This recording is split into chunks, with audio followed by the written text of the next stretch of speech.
Oil prices selling off on Tuesday. Mark, I got to ask you why we get an official embargo of Iranian oil into the EU and oil prices are down. Why is that? Well, there's a couple of reasons of why that's happening. One, the sanctions are really going to kick in within 6 months. And European leaders as well as American leaders are going to meet again in April to further discuss the sanctions that are they're going to be on Iran.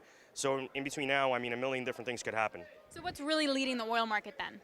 Definitely from a macro perspective, you're looking at the situation that's in Greece. Yesterday was a big meeting between private bondholders. They offered a way to structure the debt settlement in Greece, and that got turned down, which we're really expecting a deal to happen yesterday. Now it looks like there's threats again about Greece failing on their debt. So is this a total risk-off trade right now? And if so, how much more downside do we have for oil? Well, that is actually more of like a technical issue right now. If we break below 98, I would actually really say we have to settle below $98. $97.50 is a big support area. If we go below there, I really think you're going to see $94 crude oil. And then if we get some kind of agreement or sentiment turns again, as it seems to do on a dime here, what happens to oil? Again, from a technical perspective, we're really stuck in this range, so we either have to break between on the downside below $98 or on the upside above 104, and then we're going to really see a movement go either direction, but I really don't think we're going to stay in this range. So you think it's going to be more downside then for the range if we're not going to stay in the range? All depends on the situation that's going to happen in the Middle East and Europe. So then what about the Middle East you're looking at? If we have this 6-month window that we're going to hammer out the specifics of an EU sanction on Iranian oil, what are you paying attention to? Well, yesterday we had the USS Abraham Lincoln pass through the Strait of Hormuz. That's actually one of the biggest factors because a sixth of American oil and world oil passes through there.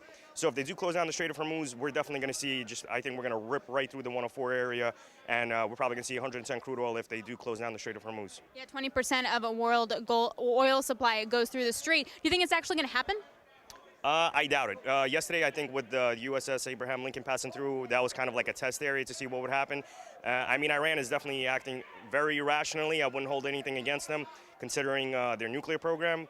But if they do close down the Strait of Hormuz, I think we're going to see a big rally in crude oil. And then the last question in terms of the sanctions, of all of Iranian exports, only 18% of that goes to the EU, 20% plus goes to China, 13% went to India. This is all from January to June of 2011. So how big a deal long term is an EU sanction if it does go through?